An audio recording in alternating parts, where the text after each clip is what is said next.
In the former brand new update, the Christmas event, I had to pay for this new tower, which is the icebreaker. We're going to see how far I can get in endless mode. Let's get right into this. First, I loaded into endless mode because how are you going to be endless mode without loading into endless mode? So I did that. I got her to level 2. I did 2 of them just because I felt that was the most optimal decision, just because they're on both sides instead of being in one area at the same time. So she can slow down the first wave and then the second one can take care of the rest.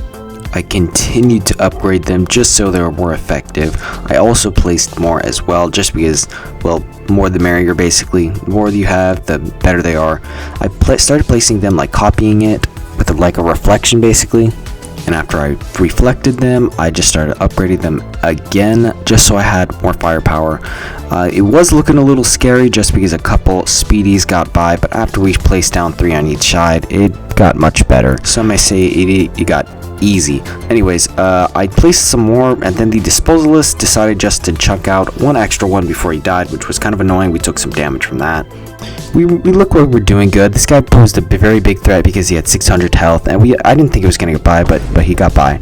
And now we have to deal with the guy with 600 health walking to our base. I did nothing about him. I just let him crash into our base. That subsequently led to me using a power up, but we don't have to acknowledge that. It was just a health crate.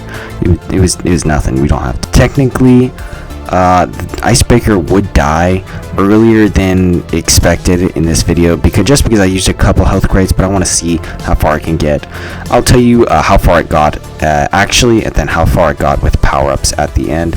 I just started upgrading all of these guys by like level 3, just because it was more powerful. I got the left side to level 2, and then the right side to like level 3. It did tons of damage, froze them. Absolutely amazing job there. But then the disposalist started pumping out a ton of enemies. It was a little overwhelming for them. And then the invisible enemies.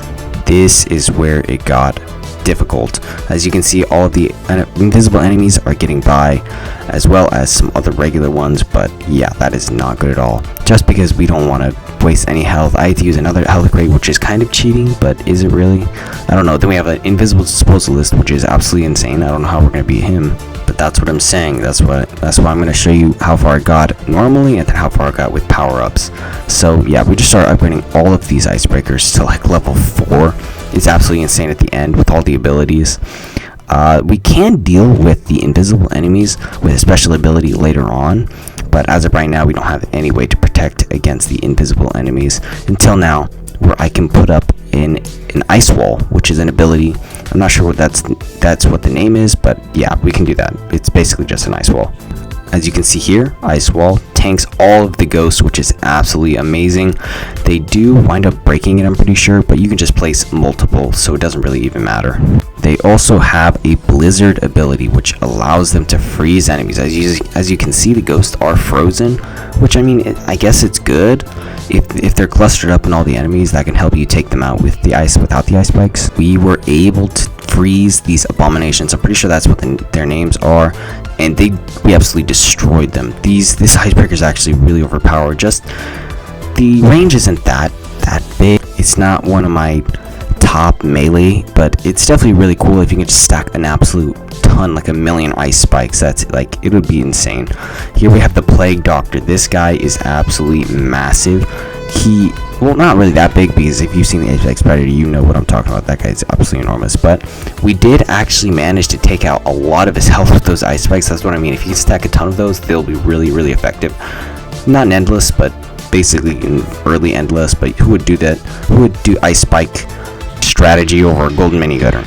We were able to take his health down, but he just kept healing, which led to us, just placing a bunch of random thing. I missed this ice spike here, which is unfortunate, but I just placed down a bunch of random icebreakers. But ultimately, we lost. Definitely don't forget to subscribe. I'll catch you guys in the next video.